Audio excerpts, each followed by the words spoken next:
akafunga lakini pia mkampa pesa kama mashabiki wa Young Africans. Hii kwa kulizungumziaje? Yanga ni timu ya wananchi. Timu ya wananchi ni timu ambayo inathamini wananchi wote. Hii sio mara ya kwanza, mliona ambacho alikifanya Selebwenzi kwenye uwanja huu tulivyocheza nao. Selebwenzi alifanya kitu kikubwa na mashabiki wa Yanga tulimpongeza Selebwenzi. Kutokea pale Selebwenzi ameondoka na kiwango kikubwa, na hata mechi nyingine za Premier League alionyesha kiwango ambacho wachezaji wengine hawakutegemea kwamba Selebwenzi atakionyesha. Na sio mchezaji wa kwanza, naweza kusema kama ni mchezaji wa tatu hivi anapata bahati hiyo kwenye kupewa heshima na mashabiki wa Young Africans. Kwa hiyo kwa Saidi hii inaweza ikawa kwake ni mara ya kwanza kukutana nayo kama surprise, lakini anatakiwa ongeze juhudi. Ana kiwango kizuri kwenye fullback ya kulia, kapiga pasi nzuri, kaiba mali, alikuwa anajua kukimbia vizuri kwenye maeneo sahihi. Siku tumeona tunampongeza na ameonyesha kiwango kizuri tofauti na wachezaji wengi ambao tumechana nao stand hapa leo. Saidi kaonyesha kiwango kikubwa. Kwa kila mtu amefurahia kiwango chake. Kama itampendeza president wa Young Africans, dirisha kubwa la usajili kwa wachezaji wazawa sio mbaya. Side. Yaani kwa wachezaji wazawa sio mbaya, sio haba. Aende kubisha hodi. Kaka, wachezaji wanacheza kwenye timu ndogo. Kucheza kwenye timu kubwa unaweza kuwa mchezaji mkubwa kwa namna ambavyo unapata benchi la ufundi zuri, viongozi wazuri, wanakupa vyakula kwa wakati, mazoezi unafanya kwa wakati, hauna shughuli nyingine. Inawezekana mchezaji huko akawakonda, huyu anaweza ka stand huko lakini akawakonda katika hiyo stand yenyewe. Mimi sinakwambia kwenye hiyo stand yenyewe anaweza akawakonda huyu, lakini kwa sababu ana mambo mengi ya kufanya ndio maana unaona kama hivyo, labda kiwango chake unakiona kama hivyo. Akija kwenye timu kama hizi za mpira anaonyesha kiwango kizuri, atapata wakati mzuri wa kufanya mazoezi. Sio yeye, Faisal alikuwa kama Side, Sheani alikuwa kama Side na wengineo mnawaona, lakini kwa sababu wamekuja kwenye vilabu vikubwa, wametengenezwa, wamepata nafasi za kufanya mazoezi na benchi la ufundi zuri. Kila mwalimu anakupa tekniki zake, unazidi kukua kwenye soka. Kwa Side ni mchezaji ambaye akienda kwenye vilabu vikubwa ana uwezo wa kuonyesha ukubwa wake. Goli 8 imekwenda kuwa historia, si katika CRDB tu, mpaka NBC, mpaka huko championship. Hakuna timu iliyoshinda goli 8 kwenye mchezo mmoja. Kwanza, kwa nini Stand amekula dozi ambayo pengine imekuwa kubwa kwake, na Young Africans inadhamiria nini msimu huu? Hii inaweza ikawa ngeni kwa watu wenu au kamkumbe, lakini kwa mashabiki wa Yanga wala sio ngeni, kwa sababu kama unafuatilia vizuri, timu ya kwanza kushinda bao 5 kwenye ligi kuu ilikuwa ni Yanga. Timu ya kwanza kushinda bao 6 kwenye ligi kuu ilikuwa ni Yanga. Na timu ya kwanza kufunga magoli 8 katika mashindano ya Tanzania msimu ni Yanga. Kwa hiyo kwa sisi mashabiki wa Yanga sio tu 8, tunategemea hata kwenye ligi kuu na hata kwenye haya mashindano kuna mwingine atakula 10. Sisi tunajua. Yaani Tanzania hapa kwenye hizi timu zenu za Tanzania hizi zote ukatoa Yanga yenyewe zinazobakia, ipo timu itakuja kula goli 10 kwa hasira, kwa sababu kama kuna mtu anatukimbia siku tukikutana naye wanaopaswa kula goli 10 ashara si wengine ni Madunduka, Makolo na JKT. Kati hizo mbili moja hapo tukakutana naye finali, Dunduka au huyu wa nusu finali, Dunduka anajiangusha kwa CEO wa JKT anasema anawataka Singida. Kaka, timu yetu sisi nimekwambia tena kwa namna ambavyo imetengenezwa. Kwa mfano leo naweza nikakutolea mfano mdogo. Unajua kwa nini amekula goli 8? Creativity ya Chama na ya Azizi ikawa pamoja ndio imetoa goli 8. Ikiwa creativity ya Chama ina Pakome, ina Azizi, ina Ucho, ndio maana wengine wanatoaga timu. Umenielewa hapo? Yaani ubunifu wa Chama na Azizi. Wewe Chama si ulikuwa muone kwenye timu? Sisi tukana Chama hayupo. Sisi tunajua Chama ukamchanganya na Azizi. Huyu kumbuka sio Azizi yule ginja yani hajakamia amechapa kacheza tu kawaida. Huyu bwana shemeji. Kuna Azizi Ki, huyu anacheza sasa hivi unamwona anafunga, huyu ni shemeji wa Hamisa Mobeto.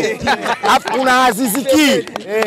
Sasa ukikutana na Azizi Ki, Chama, Pakome, alafu unalidia Ucho kwenye ubora wake.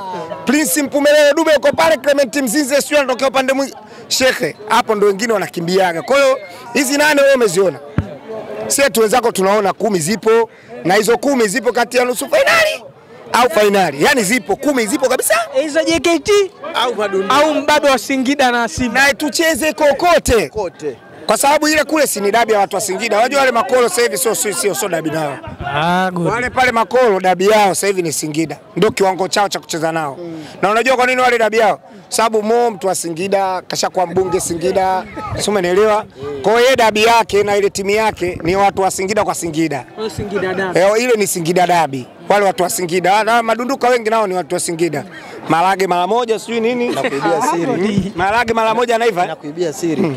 Walihitajika hata kwenye kombe la muungano kule wameshajivunja hawaji. Kwa hiyo hata hii ya Singida madunduka hawaji kule. Hawaji. Kwa kila tunakoenda wanasema wana ratiba ngumu, wana mechi za kibingwa. Kwa kila tunakoenda wanatukimbia. Wanasema wana ratiba wanajivunja. Mai wetu utajaa kwenye mfumo. Yaani ukitaka kujivunja msimu huu tukwepe. Fungwa na Singida, hiyo ndio njia pekee yako tukwepa. Licha na hapo hakuna. Licha ya yenyewe kushinda 8, lakini bado wachezaji wa Young Africans baadhi wanaendelea kuwashusha, ikiwemo Bakari Nondo Mwamnyeto kapteni na Djigui Diarra. Viko vyanzo mbalimbali vinaripoti kwamba eti hawa wakati wao umeisha. Bakari Nondo Mwamnyeto astahili kucheza Yanga na Djigui Diarra naye umelisikia Fuma, ulijibu unasemaje? Rudia hilo swali. Licha ya kushinda 8 wachambuzi wako bado wanaandika taarifa kwamba Djigui Diarra. Chambuzi nani wewe? Wajui. Sikiliza nikwambie kitu. Unajua yule mzee wa kuto kupiga mswaki na wenzie tunajua. Yapo mambo mengi, yani mdauni wa kumzungumzia Stefan nini kafanya? Nini Clatous Chama leo alichokifanya? Lakini unawaza eti Diarra clean sheet kawaida. Tunaongea na Diarra performance yake kila mtu anaijua. Bakari Mwamnyeto kila mtu anamjua uwezo wake. Ni muda wa kumjadili Stefan amefanya leo kwa nini zimepatikana goli 8? Chanzo kilikuwa nani? Muulize Clatous Chota Chama. Wewe unatafuta dukuduku. Yaani yeye anatafuta dukuduku analichimbua. Sisi tukianza kuchambua sisi tukimchambua yeye kwa tunamaliza. Unajua mmoja tu. Nani? Ambukile yule mwamba. Ambangile. Achana Ambangile. Chuma cha Mjerumani. Chuma. Sasa wanasema yule futari. Yaani yule ndo anajua. Yaani kisa mmemuita futari kuchambua soka. Yule nini? Yule ndo anajua kuchambua soka. Yule futari imewekwa kila mtu alikuja. Twende tuuchambue mpira. Djigui Diarra kaifikisha Yanga fainali, anadaka penalty kwenye mchezo wa fainali. Djigui Diarra huyu ambaye saizi mnasema hana clean sheet nyingi, hata last season Lema Tampi alikuwa na clean sheet nyingi kuliko Djigui Diarra. Ukaekewa Lema Tampi na Djigui Diarra, wewe unachukua nani? Yaani unaulizwa swali hapa sasa hivi na unatoa majibu yaliyonyooka. Kaka, kuwa na clean sheet nyingi inategemeana na matukio yaliyo mengi kabisa. Sisi hata goli tulizoziruhusu kwetu hazina madhara ya aina yoyote. Ni goli ambazo yani watu wana 8, mtu akifunga moja shekhe kuna kazi gani? Yani hakuna kazi yoyote. Huyo unayemsema wewe Bakari Nondo Mwamnyeto ndo kapteni ambaye kasababisha nafasi nyingi za mabao kwenye Confederation Cup. Hata wao wanacheza saizi hawana beki wa aina hiyo. Shekhe, wakati yani goli kabla hatujafika mbali. Wao maana yake Simba hawana beki ya karibu ya Bakari Nondo Mwamnyeto. Wakiwa naye na eka milioni hapa tunachana hapa, waweke statistics za Bakari Nondo tachague beki wao. Mtajie beki wao yoyote mwenye quality ya Bakari Nondo Mwamnyeto. Sweep. Na kuuliza mimi, yani mtaje beki yoyote kule kwa madunduka kule. Wewe unakokuona kule. Mwenye quality na uwezo wa kumzidi Bakari Nondo Mwamnyeto. Farhani alisema wakati Bakari Nondo anapiga pasi kwa Fiston Kalala Mayele moja anapiga pasi miwili, wakati Bakari Nondo anaweka rekodi ya kupiga kichwa mita 200, wewe ulikuwa wapi? Bakari ashapiga heda ya kuokoa kwenye boksi lake, anapiga heda mpaka katikati ya uwanja na hujagusa chini, yani mpira umepaa, nikapiga heda. Nani huyo beki ana rekodi hiyo? Farhani anasema Farhani sio mchambuzi, ni shabiki nguli wa Simba. Farhani wewe mjui? Namjua. Farhani ni shabiki wa Simba. Haya, sema, useme mchambuzi. Sema shabiki. Unapotaka kunitajia mchambuzi, wachambuzi tunawajua wenye maoni yao. Mchambuzi namba 1 nchi hii mwenye maoni Ambukile peke yake. Nambari 1. Mchambuzi gani wewe unamsema? Nitajie mchambuzi. Farhani anasema sasa kama ulivyosema shabiki wa Simba. Farhani shabiki wa Simba anasema Tanzania tushukuru tumepata mchezaji na beki mzuri kuwahi kutokea kama Chefondo Malone. Sasa Farhani ana haki ya kusema hivyo kwa sababu anatetea bure timu ikienda, yani hiyo Simba yao ikienda lazima apate lifti, ndege bure, chakula bure. Farani anakwambia, sikilizeni Farani. Farani tiketi mechi zote za Simba bure, ndege bure, safari za mikoani bure. Wewe unataka asemeje kuhusu Chefondo Maloni? Farhani ni mshabiki wa Simba. Kama kuna beki wa ovyo kwa kutokea kwenye ardhi ya Tanzania mtoa maboko ni Chemaloni Fondo. Chemaloni Fondo kashaipa Simba magoli zaidi ya 5 ya kujifunga. Tusikitie kidogo wananchi. Kama hivi yule beki kabisa. Chefondo Maloni.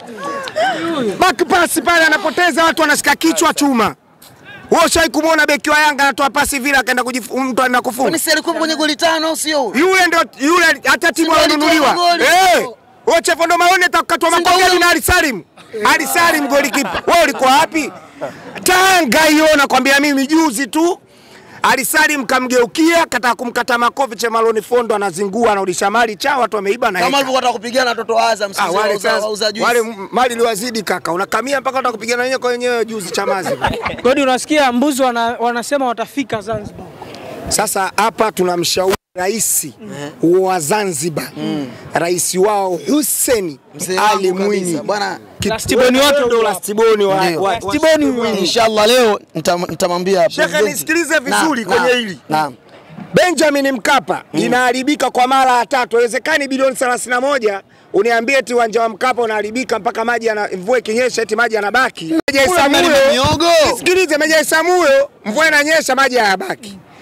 Tunajua kinachotokea ni kwamba ule uwanja wa Benjamin Mkapa unachimbwa, wanafukia mbuzi.